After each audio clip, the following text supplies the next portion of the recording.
Le match attendu au Vélodrome entre Marseille et Lyon est reporté à cause de fortes bourrasques de vent de près de 100 km/h. C'est le deuxième match de la journée reporté après celui entre Sochaux et Évian pour cause de neige cette fois-ci. Du spectacle et des buts au Moustoir, Lorient et Ajaccio se quittent sur un score de 4 buts partout. On retiendra le premier but de Moutou en Ligue 1 mais aussi ce bijou d'Eduardo.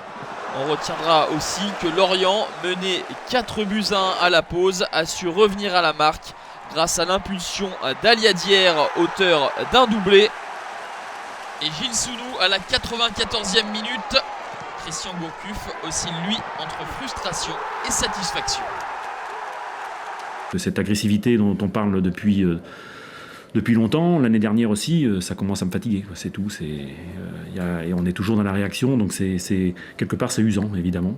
On est encore sous le coup de la satisfaction d'avoir égalisé, mais on a perdu 2 points ce soir. Après des revers à domicile contre Saint-Etienne et le PSG, Bastia s'impose enfin contre un gros du championnat et s'offre le scalp des Girondins de Bordeaux qui n'avaient plus connu la défaite en Ligue 1 depuis avril dernier, soit une série de 16 matchs. Cette série a pris fin à Fouriani à cause d'un doublé de Thauvin. Ses 2 premiers buts en Ligue 1. Et au coup franc somptueux de Cazerie dans la lucarne de Carasso. Bastia s'impose 3-1 et Bordeaux s'éloigne du podium.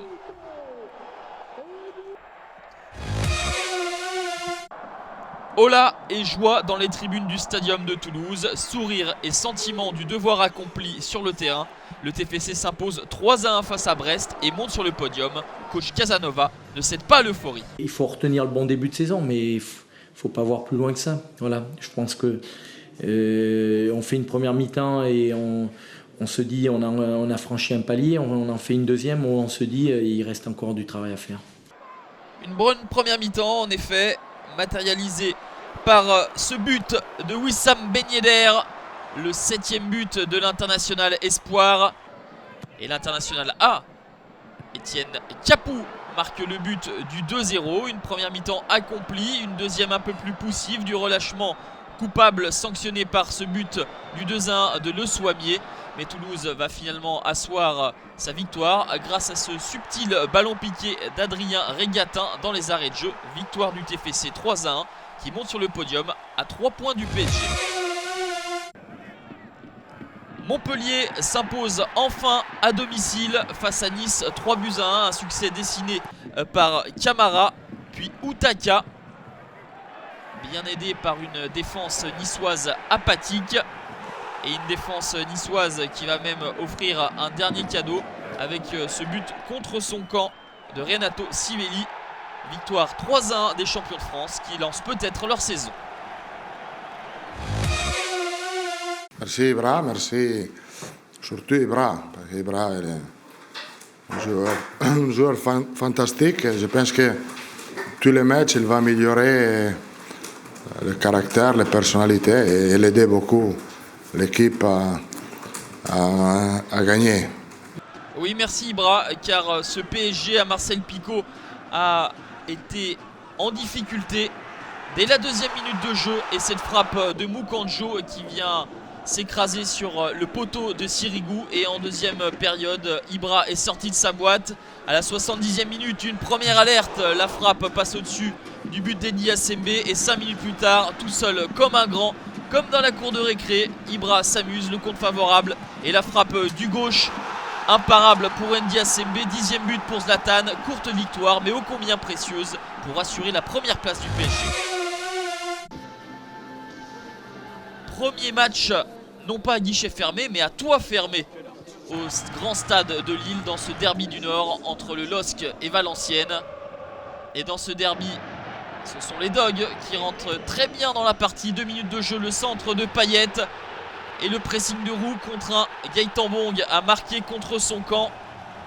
C'est très compliqué pour Valenciennes d'entrée de jeu et ça va le devenir encore plus lorsque Carlos Sanchez écope d'un carton rouge. En fin de première période, Valenciennes est à 10. Des espaces secrets forcément. Kalou décale parfaitement Dimitri Payet. Le but du 2-0. Et en fin de rencontre, les deux hommes en forme de Valenciennes vont s'illustrer. Le passeur d'Annick pour le buteur, Le Talec. Lille capitalise. Et Garcia voit plus loin. On remonte dans la première partie du tableau. On continue la série. Ça fait 7 points sur 9. C'est plutôt bien.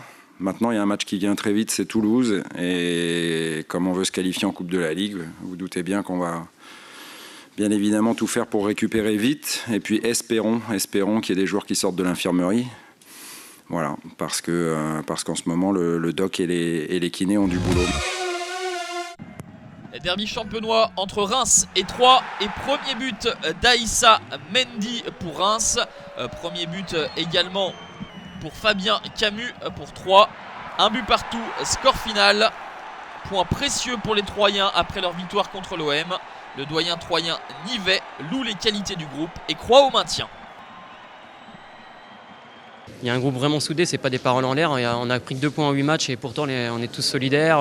Ça part pas dans tous les sens avec des critiques. Donc ça c'est important. On est vraiment resté mobilisés et c'est la force du groupe qui nous permettra d'aller chercher un maintien en fin de saison parce que quand on est dans des situations vraiment difficiles, c'est bien d'avoir un groupe solidaire. Le magnifique public du Chaudron est là et bien là pour apprécier la belle prestation des Stéphanois et le 6e but de Pierre-Emerick Aubameyang. Le Gabonais s'offre une petite facétie en sortant ce masque de Spider-Man en hommage à son pote Jérémy Janot. 1-0 pour Saint-Etienne. Le but du break sera inscrit par l'ancien Valenciennois Renaud Coad. Victoire 2-0 de Saint-Etienne qui remonte au classement et s'offre une place plus conforme à ce standing. La prochaine journée, l'affiche est incontestablement le match de 17 h entre le PSG et Saint-Etienne. À suivre également le dimanche, le match entre les Olympiques et les Corses. Ajaccio face à Marseille et Lyon contre Bastia.